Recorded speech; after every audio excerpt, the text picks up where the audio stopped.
Good morning, good afternoon, and good evening, depending on where you are. My name's Kaitlyn. Um, Today I wanted to talk about regulations and how they relate to development. I think a lot of the thing I keep noticing whenever I go into either new clients or when I take new jobs is that a lot of people don't really understand the regulatory environment that we exist in and the requirements that are imposed by it. Um, we know a lot of the big names and we think, oh yeah, finally they're going after Facebook or whatever, but we don't actually figure out that those actually relate to how we develop software and the things we need to keep in mind too as we're building those things out. Today we're going to go over general philosophies of regulation, specifically the difference between how the European Union and the United States tend to look at how those environments exist in regulation. There are obviously many others. Those happen to be the two that I know the best and the two that affect a lot of the work that software developers do. But again, by no means is this completely comprehensive, nor should you assume that this is going to tell you everything you need to know about HIPAA or GDPR.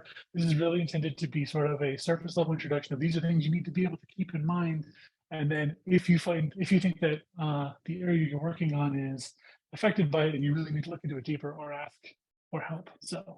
We're also going to talk about accessibility, HIPAA, which is related to healthcare in the United States, GDPR, which is the general data privacy regulation for the European Union, and then an alphabet soup of things, OMA, COPPA, can't stand for NIST, and there's a couple there in there too. So the first thing I wanted to make very clear is this does not constitute legal advice. I am not a lawyer, but I do have a lot of experience with both GDPR and health insurance. I worked for Penn State College of Medicine for a number of years. I've also worked with digital agencies that I worked with healthcare, digital agencies that worked with healthcare, digital agencies that worked in Europe, and digital agencies that worked with healthcare that were based in Europe. So I kind of got the full gamut of GDPR, HIPAA, and so that's why I'm talking about this, but please note this does not constitute legal advice. I am not a lawyer. The other thing I wanted to talk about specifically is, A-Light is a consultancy, so we tend to work with other clients. Both A-Light and usually the clients we work with tend to have legal departments. And so often I find developers come with the approach of, oh, well, if it's a problem, legal will tell us if it's a problem, or someone is running that through legal. Hopefully everyone involved has extra legal representation, but also hopefully those lawyers are not watching you code. They don't know exactly what you're doing. They're not kept abreast of it because they have their own jobs. So as developers, and especially as consultants, it's incumbent upon us to make sure that when we notice something, we flag something, then we route that to the appropriate legal representation. Again, I am not a lawyer, but I know when things come up. And so if I have questions, I will say, hey, here's what I know, here's what I'm seeing. And so then I try to take that to appropriate legal counsel so they can make the ultimate determination, because they're the ones who are ultimately going to have to defend that and defend whatever decision that's being made in court. So that's the general advice I wanted to give on both legal counsel and why you should care. So first we're going to talk about what even is regulation. I'm not sure if this is coming up. Oh, I did want to call out that all of my images in these are derived from one form of AI or another. So if the images don't make sense, it's not my fault, but the computer. So as far as what is regulation, regulation for the purposes of this talk is going to be anything that carries the force of law. So that can be laws, that can be policies, rules, directives, all of those things. Basically, it says this is the thing you are legally required to do. That's what we're talking about when we say regulation here.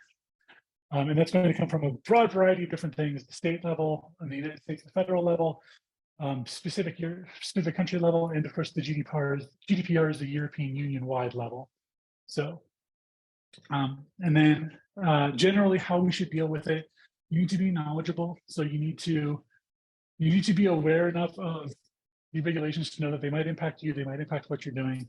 You need to make sure, again, as consultants, or even if you're an in-house developer, you need to engage with clients or engage up the chain, call out what you see. It's not a problem to say that you see it. It shouldn't be a problem in order to say, hey, this is an issue I see. I'm not saying we're doing something illegal. I'm saying this is the thing we want to make sure we're doing legally. So, and then of course, the third thing as a developer is make sure you get all in, especially as a consultant, is get your answers in writing, because ultimately, it's not your decision to make in most cases. It's you're bringing something up to the client, and you just want to make sure that everyone's agreed, this is the decision we went forward with, and this is the path we chose. So A verbal command is worth twice the paper it's written on. So get it in writing, because a verbal obviously is not written anything. And as a general rule, do not trust media interpretations of what you hear about the legal sphere. So we'll get into the specifics later, but when you hear someone talk about like Section 230 for the internet and how it relates to what social media companies can regulate or how you can regulate content, don't always trust that the media knows what they're talking about. Make sure you are running those, both you're getting a full understanding and making sure you're running those by your legal counsel. The other thing I would say is that I think developers are uniquely situated, other than lawyers, for actually reading the law, because as developers, we're used to not making assumptions. We're used to reading the exact, basically the computer only does what you tell it to. Law works in much the same way. People like to read a lot of things into the law, and in some cases that's true, but in most cases, the plain text of the law says exactly what you can and can't do.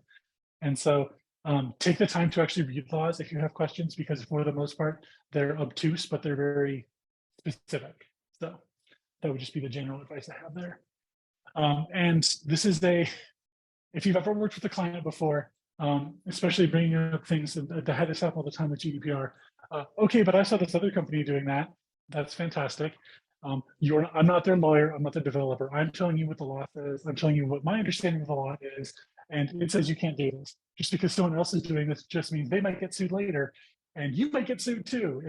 So if we do get sued, pointing out that someone else does it just means that you're pointing at someone else who either can get sued or might get fined by the regulatory agencies. So when other companies, or when I have clients or even people in my organization, not a fight, but when I've worked before, they say, oh, well, this other company's doing it. I say, well, we're not that company. We don't know what their business rules are. We don't know what their strategies are. And we don't know what their potential legal defense would be. We only know what we know. So someone else did it is never a legal defense.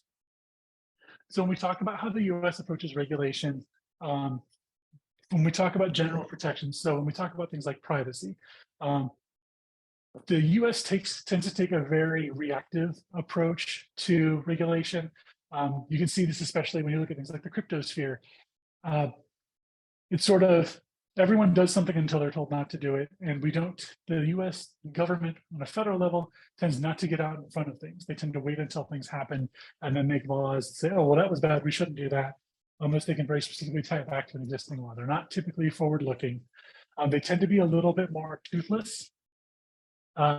Because there are a lot of interests, and those interests tend to have money. And so the general regulations tend to be rather weak. And when the US writes regulations, they tend to be descriptive. They tend to be more loopholes in them, because they say, oh, well, you can't specifically do this, but that leaves a lot of other rooms for things for you to do. And when we talk about specific regulations, so the Computer Fraud and Abuse Act, and then a few other specific regulations, that's where they tend to have more power and more teeth when dealing with those. And so that's the general ones. The US doesn't tend to have financially significant penalties for the most part. Especially as compared to the European Union. The European Union tends to approach regulations with a more proactive approach.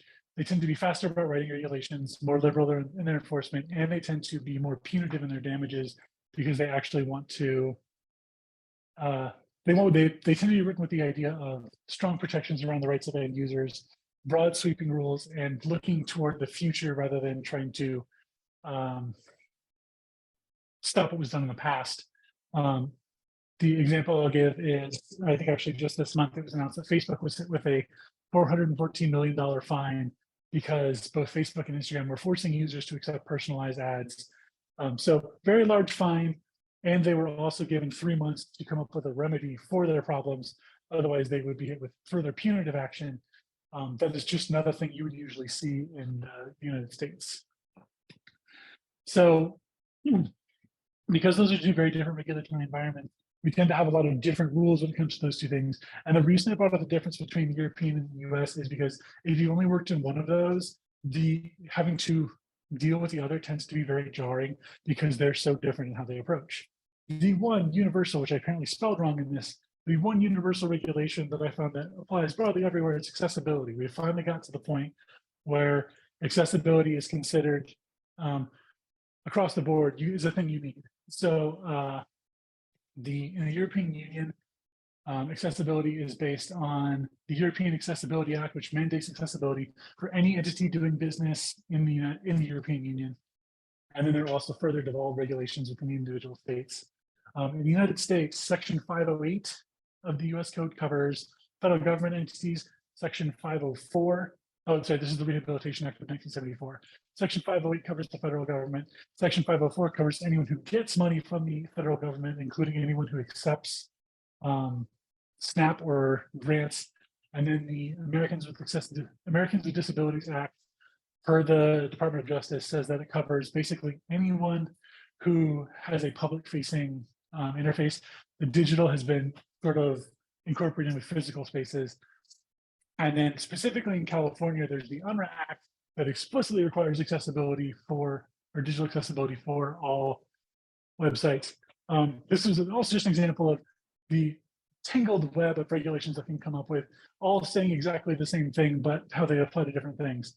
Luckily, again, in this case, accessibility, we've pretty much come down to, you have to have WCAG 2.1 AA accessibility.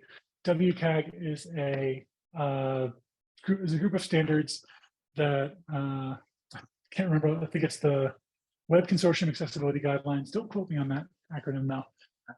That speaks to the ways that any actually digital product needs to be accessible. So things that we often see are color contrast. You have to have a certain amount of contrast between background colors and foreground colors so that people with different sight abilities can see them. Keyboard navigation, ability to control motion and media from the keyboard, ability to control rich media interactions. There's a long list of specific regulations for accessibility. But this is a good example that I bring up because this is something that pretty much everyone who's ever worked on a website needs to deal with, or if not, it's a thing you need to be bringing up to whoever you're working with, because chances are, unless you're doing a very, very specific internal facing website, you probably need to be considering accessibility in terms of when you're building out your product. The reason we bring it up is it's not actually super hard to do if you put accessibility into your system design and your UX design. It's extremely expensive, both in terms of mitigation and litigation. It will cost you much more to do it afterward than just doing it properly in the first place. Recent companies that have been cited for not being accessible include H&R Block, Netflix, Peapod, and Kroger. So very large companies that have all lost cases or reached settlements in accessibility lawsuits that they will now have to provide accessible versions of their websites. And even if they didn't have to pay significant financial penalties in terms of punitive damages, they still had to pay their lawyers, which are expensive, and there's a reputational hit as well. So we'll talk about US regulation, the thing that people tend to think about when they think both privacy and in terms of the most onerous regulations when it comes to the United States is HIPAA. So HIPAA, I think most people assume it stands for something to the effect of health, information, privacy, accessibility, actually like that. It actually stands for Healthcare Insurance Portability and Accountability Act. So this is what I mean when I say there's a media narrative around HIPAA and what it means, then there's what the actual statute says and who it applies to. So most often when we hear HIPAA, we hear things like, oh, we can't divulge information about this because it's a HIPAA requirement, or you can't make me answer that because of HIPAA, or we can't answer that question because of HIPAA. What HIPAA is in terms of privacy is that it applies to health plans, healthcare clearinghouses, and healthcare providers that transmit health information electronically in connection, and only then when it connects to healthcare claims being submitted to health plans. That is who is covered by HIPAA. So when you hear a sports organization say, we can't give you that information, it's HIPAA protected, that's not actually what that means. It is not to say that they are required by law to give you that information, but the thing they hide behind is HIPAA, and HIPAA doesn't say anything of the sort. So what HIPAA does require is HIPAA has it protects, so there's the HIPAA privacy, I can't remember if it's an amendment or, hold on, let me look at my notes.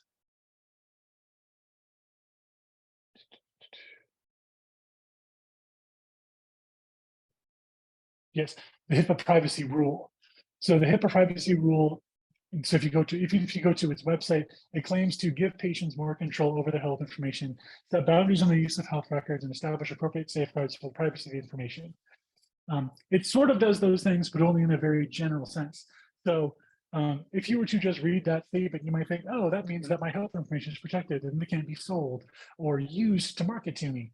That's not what that means. What it means is that we have rules around how your data must be stored, who can access it, and the audit trail. And so that's, but there's nothing actually saying they can't sell it to someone else, just that they have to let you know they're selling it to someone else. So the things you need to know if you are infected in HIPAA secure data, there are a lot of things around data storage, security, and transmission.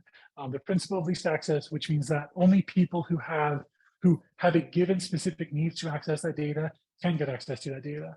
So I worked in the marketing department for a college of medicine.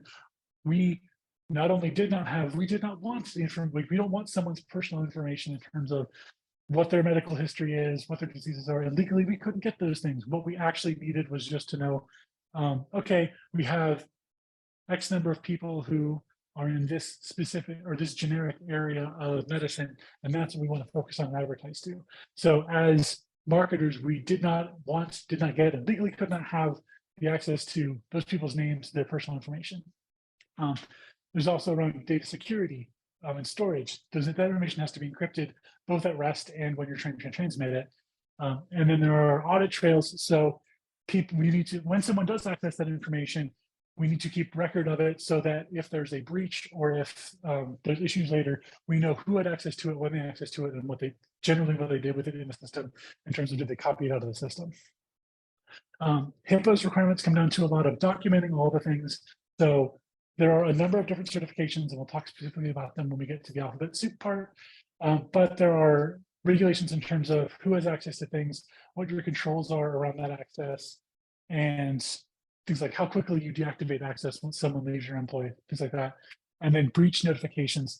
So if there are any healthcare breaches or any information breaches in terms of either you incidentally or accidentally or on purpose disclosing that data when you shouldn't have, or someone else accessing the data when they shouldn't be able to, there are requirements around when you notify both customers and the public and broad of that breach.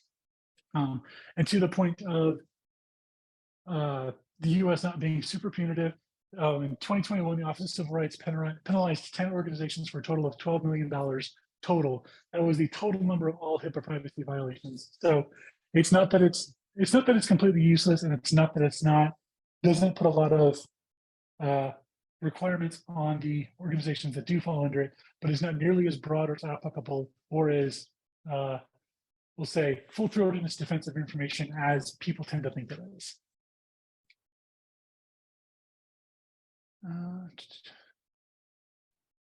So now let's talk about GDPR, which here I've called the big one. So GDPR is a huge, wide-ranging privacy standard from the European Union. It's called the General Data Protection Regulation. It applies to companies based in the European Union, companies processing data for the offerings of goods or services to anyone in the EU, explicitly regardless of whether payment is exchanged.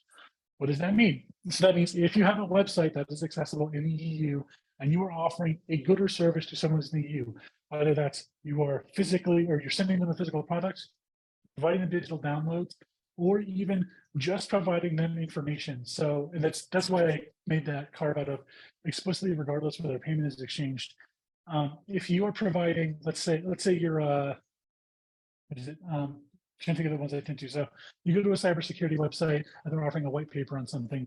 You are providing a service, or you're providing a digital good, which is that white paper, to someone in the European Union. You are technically covered under the GDPR. And so that tends to be where people get caught up because they think, oh, we don't have a base in the EU. That's true, and especially if you don't derive profits from the EU, you can make the argument that there's very little they can actually do to you, although actually they could do things like block your website if they felt like it. And that actually is a thing that they can devolve from the European Union so that no one in the EU can access your website if someone wanted to make a complaint. So what the GDPR covers is basically everything related to user privacy. you have to get explicit consent to collect data for legitimate reasons or legitimate time.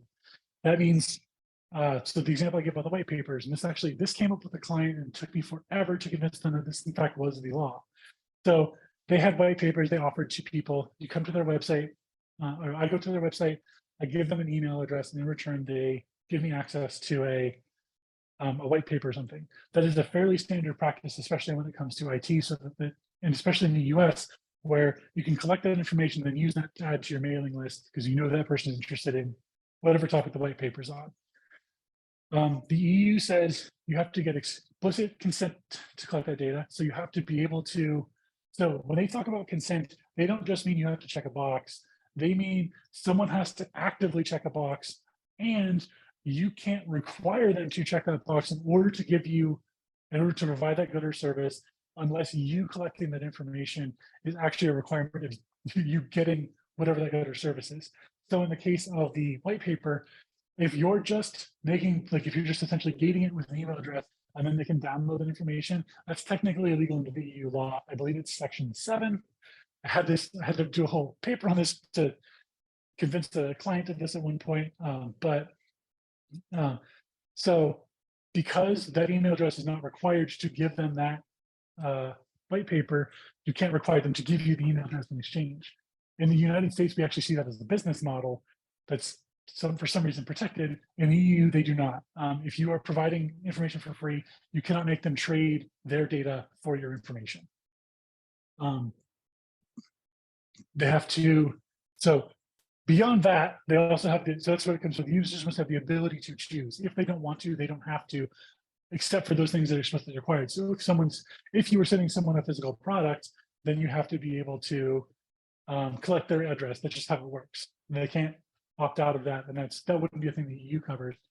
And the way they tried to get around it in the case of the white label cases, okay, I said if you want to email those people that white paper, you can do that, but when you email them, you actually have to put the content of the white paper as an attachment, because if you just email them a link, you're once again proving you did not in fact need that email address.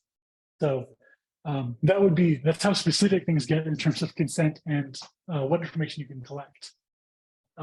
Users can ask at any point to see the data you have on them. You don't have to, you as an organization, you don't have to comply immediately, but you have to have a policy stating we will comply within X amount of time. There's a specific time limit that you have to be able to, and it's something like all reasonable or expedient speed.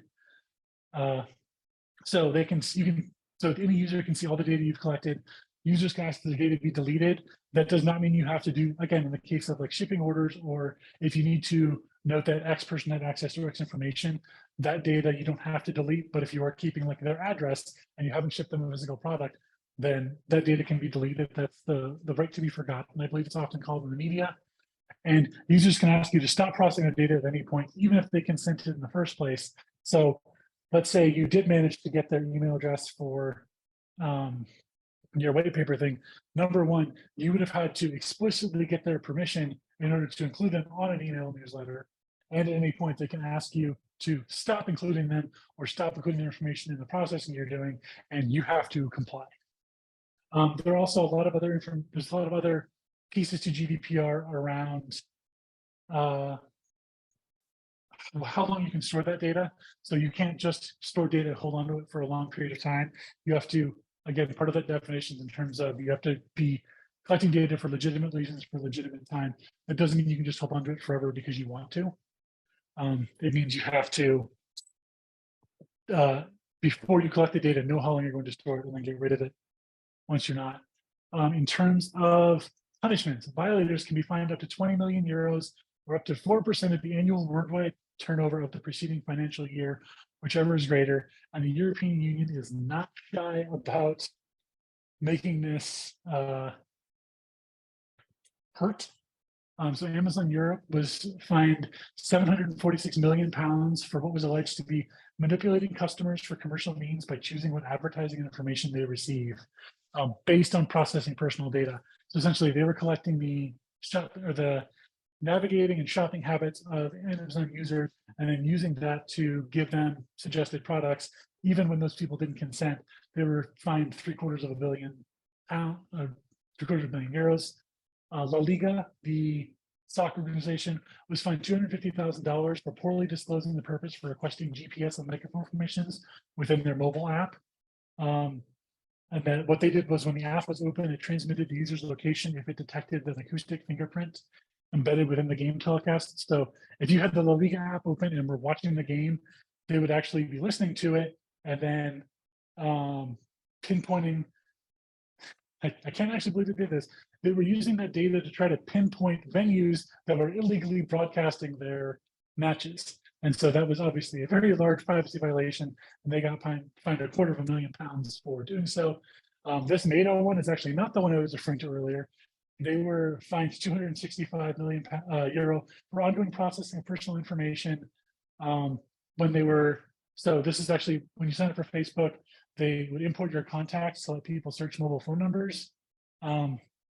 That was deemed to be a violation because they did not have permission, and they were continuing to process that information even once you let them share your contacts. And so they were fined a quarter of a billion pound or euro. Keep saying pounds for doing that. The European Union. This is what I said. The European Union is very big on punitive damages. They don't believe in, oh, we're just going to fine a couple $100,000, or if you're just like OSHA fines, they tend to be weirdly small. The European Union does not believe in that. They believe in making the punishment stick and hopefully try to convince you to do different things. And lest you think it's only large companies, I also wanted to call out a company in, I believe it was Poland, was fined 20,000 euro for excessive video surveillance of employees. And that was literally just, they were turning on the web cameras of employees working remotely in order to ensure that they weren't infected in front of their computers. 10,000 euros to a retailer in Belgium for requiring unnecessary information to create a loyalty card, because to create a loyalty card, really all they need is your name, your email address or phone number, but they were collecting things like address.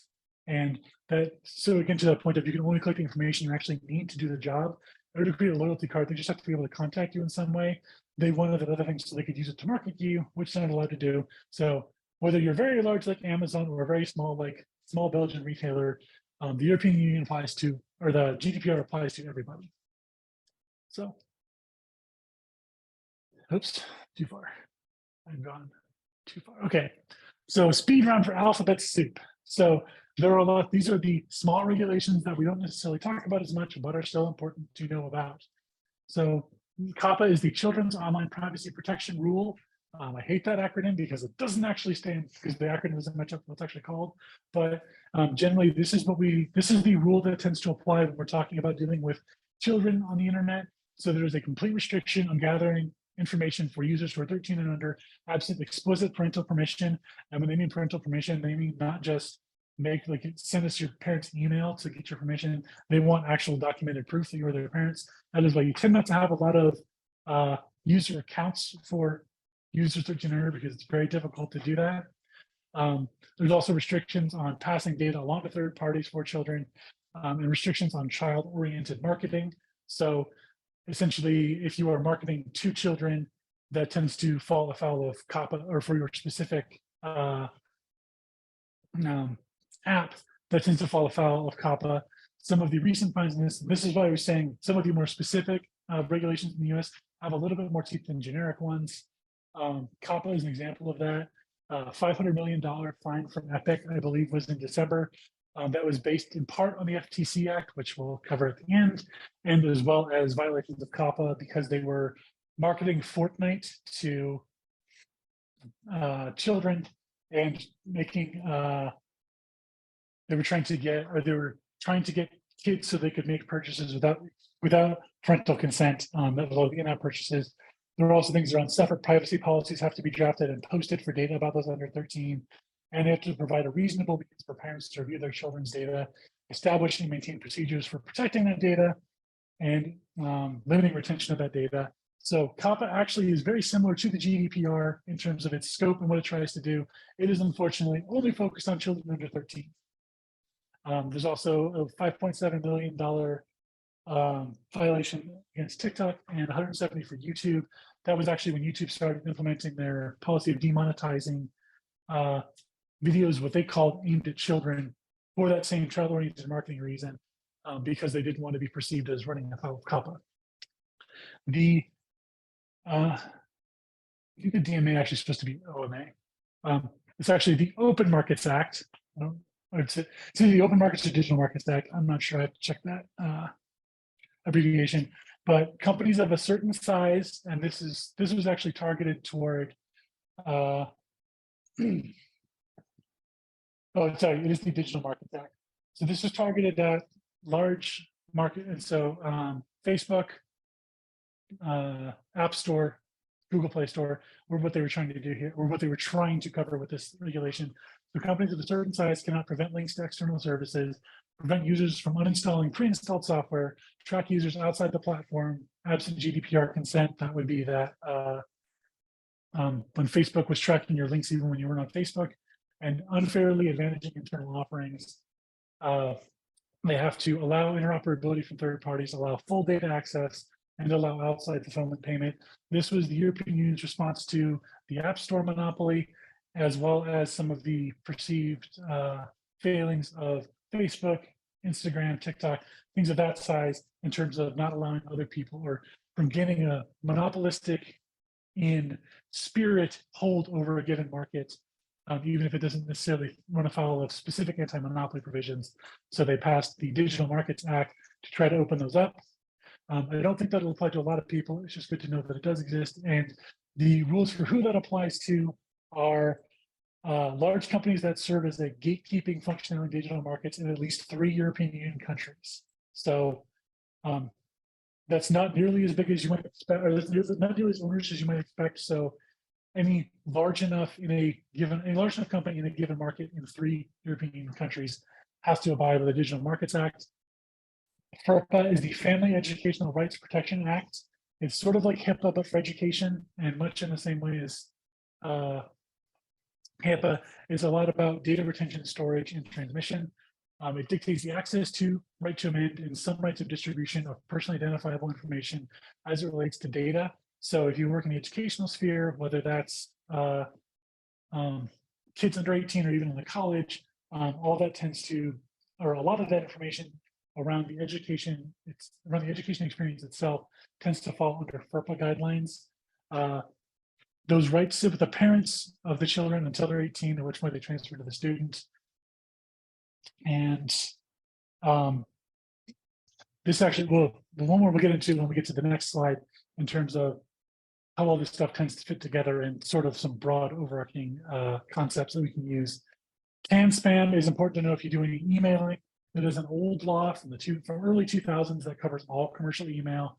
I have to tell you, I have to say what it stands for because it's the worst acronym ever. Controlling the Assault of Non-Solicited Pornography and Marketing Act is what CAN spam Act stands for.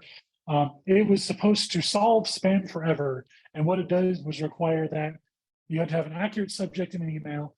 You have to disclose that it's an advertisement. You have to provide unsubscribe links. You have to provide a physical information or physical location for the company. And you have to have accurate header info. That is all it requires. And that is why we still have tons of spam, even though it technically is not running afoul of CAN spam.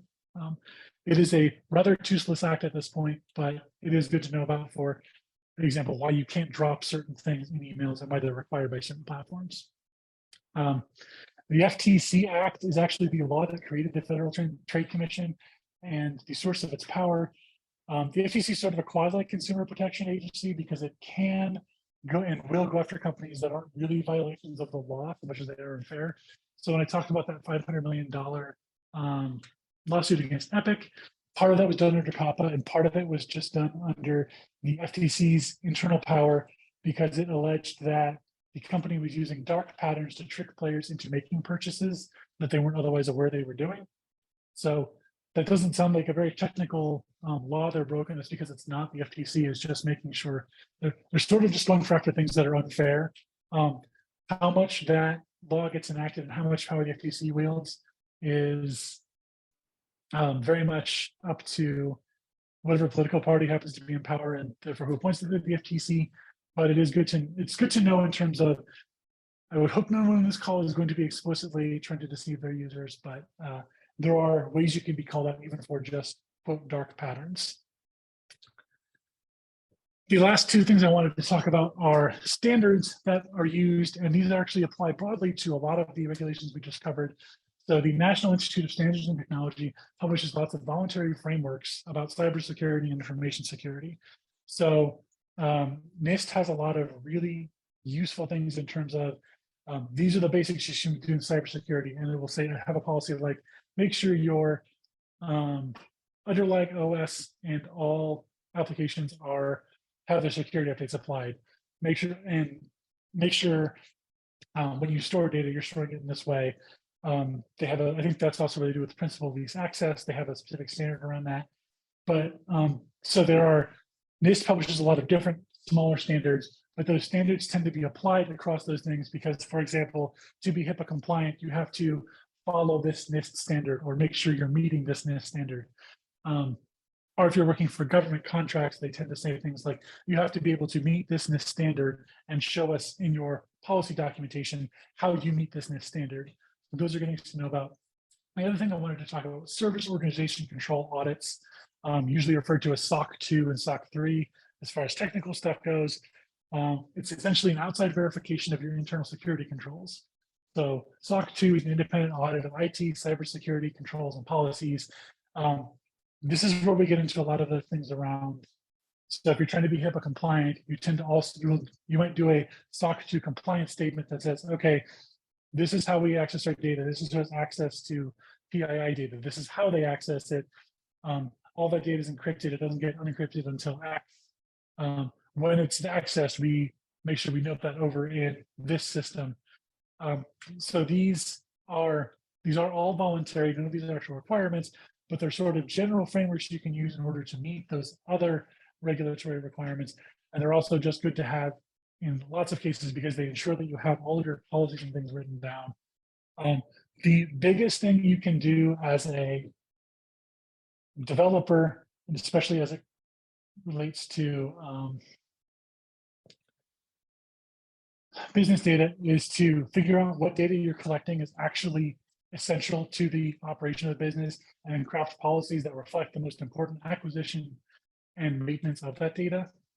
And then the other thing I want to talk about, because the United States is a federalist system, state laws can be different and sometimes more stringent than federal law. So there are things like the California Consumer Protection Act, which is a privacy act that was based on GDPR. It is not quite as wide or stringent as the GDPR, but it does apply to everyone, or it applies to all companies who do business in California. And I think so. Companies with gross revenues totaling more than $25 million, businesses with information about more than 50,000 California residents, or businesses who drive at least 50% of their annual revenue from selling California residents' data. If that applies to you, you are also covered under the California Consumer Privacy Act. It requires that businesses, you have to disclose what information you have about users and what you do with it. And so, again, loosely was based on the GDPR, and there are also a number of other regulations in Connecticut, Virginia, Colorado, and Utah who have already passed similar versions of CCPA, and other states that are considering it. So that's why it's good to have that general idea of here's the information we absolutely need to make our business run. Here's how we collect it. Here's how we maintain it, and then make sure you can react to changes as they come up.